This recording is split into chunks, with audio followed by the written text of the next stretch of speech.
প্ৰচেষ্টা অব্যাহত ৰখা পৰিলক্ষিত হৈছে এই ক্ষেত্ৰত অসম সাহিত্য সভাৰ ফালৰ পৰা কি মন্তব্য আগবঢ়ায় আচলতে অসমীয়া ভাষাই ধ্ৰুপদী ভাষাৰ মৰ্যাদা লাভ কৰিলে ধ্ৰুপদী ভাষাৰ মৰ্যাদা লাভ মানে অসমীয়া ভাষাটোৰ সংৰক্ষণ নুবুজায় বা অসমীয়া ভাষাটো জীয়াই থকাটো নুবুজায় আজি পালি ভাষাই ধ্ৰুপদী ভাষাৰ মৰ্যাদা লাভ কৰিছে কিন্তু পালি কোনো অঞ্চলৰ কথিত ভাষা নহয় পালি সম্পূৰ্ণৰূপে বৌদ্ধ সাহিত্যৰ ভাষা প্ৰাকৃত ভাষাই ধ্ৰুপদী ভাষাৰ মৰ্যাদা লাভ কৰিছে প্ৰাকৃত ভাষাটো এতিয়া ক'তো নচলে সংস্কৃত ভাষাই ধ্ৰুপদী ভাষাৰ মৰ্যাদা লাভ কৰিছে কিন্তু সংস্কৃত ভাষাত কথা কোৱা আপুনি এখন গাঁও এখন নগৰ আপুনি ক'তো বিচাৰি নাপাব এয়া কেৱল সেই সাহিত্যসমূহৰ মাজতে সীমাবদ্ধ হৈ আছে যদিও আমি মাজে সময়ে সংস্কৃত ব্যৱহাৰ কৰিছোঁ বা সংস্কৃত অধ্যয়ন কৰিছোঁ কিন্তু ইয়াৰ দ্বাৰা সংস্কৃত ভাষাটো চলি থকা নাই গতিকে ধ্ৰুপদী ভাষাৰ মৰ্যাদা লাভ কৰা মানে এইটো নুবুজাব যে অসমীয়া ভাষা জীয়াই থাকিব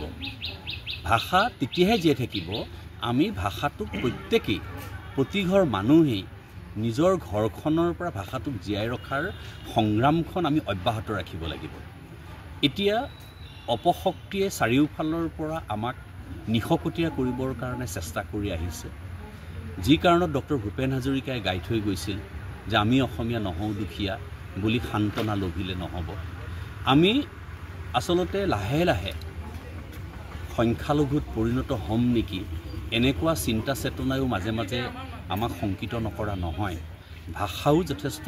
বিনষ্ট হৈছে আৰু বিশেষভাৱে এছাম আমাৰ ল'ৰা ছোৱালীয়ে ক্ৰমশ ভাষাটোৰ পৰা আঁতৰি আহিছে আৰু আমি অভিভাৱকবিলাকেও তেওঁলোকক সৰুতেই ভাষাৰ পৰা আমি আঁতৰাই আনিছোঁ থুনুক থানাককৈ কথা ক'বলৈ আৰম্ভ কৰোঁতেই মা বুলি ক'বলৈ আৰম্ভ কৰোঁতে আমি মা শব্দটো আঁতৰাই আনি মাম্মী ক'বলৈ আমি শিকাইছোঁ গতিকে ই কিন্তু ভাষাটোক ক্ষতি কৰিছে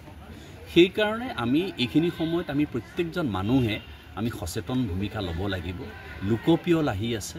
এই লোকপিয়লৰ সময়ত আমি যথেষ্ট গুৰুত্ব সহকাৰে আমাৰ দায়িত্ব আমি পালন কৰিব লাগিব আমি সকলোকে এটা কথা বুজাবলৈ চেষ্টা কৰিব লাগিব যে আমাৰ প্ৰথম পৰিচয় আমি অসম জননীৰ সন্তান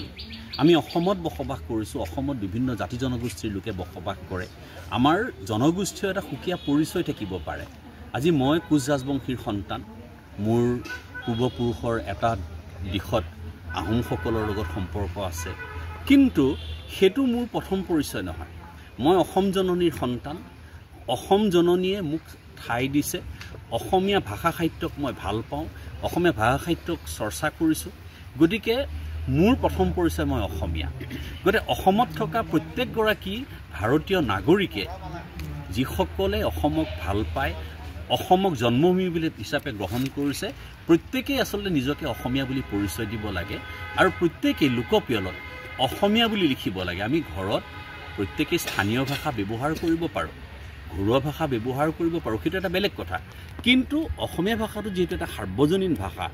অসমীয়া ভাষাৰ মাধ্যমৰেহে আমি এজনে আনজনৰ লগত আমি কথা পাতিব পাৰোঁ আজি বড়োৱে কাৰ্বিৰ লগত কাৰ্বিয়ে বড়োৰ লগত বা আমি বড়োৰ লগত বা আমি কাৰ্বিৰ লগত আমি মিচিঙৰ লগত আমি অসমীয়া ভাষাত সুন্দৰকৈ ভাৱ বিনিময় কৰিব পাৰোঁ সেইকাৰণে আমাৰ সাৰ্বজনীন ভাষাটো হ'ল অসমীয়া ভাষা আৰু সেইকাৰণে মই সকলোকে বিনম্ৰভাৱে অনুৰোধ জনাইছোঁ যে আহক আমি সকলোৱে নিজক অসমীয়া বুলি পৰিচয় দিওঁ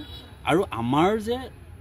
এইখন অসম ভূমি আমি যে অসম ভূমিত বসবাস কৰিছোঁ অসমে আমাক আশ্ৰয় দিছে অসমীয়া ভাষা সাহিত্যক আমি শ্ৰদ্ধা কৰিছোঁ গতিকে আমি প্ৰত্যেকেই অসমীয়া ভাষাৰ সংৰক্ষণ সংবৰ্ধনৰ কাৰণে আমি চেষ্টা কৰিব লাগিব সেইটো আমাৰ মৌলিক এটা দায়িত্ব যিকোনো খবৰৰ বাবে যোগাযোগ কৰক 7099017330 লগতে 7099017110 নম্বৰত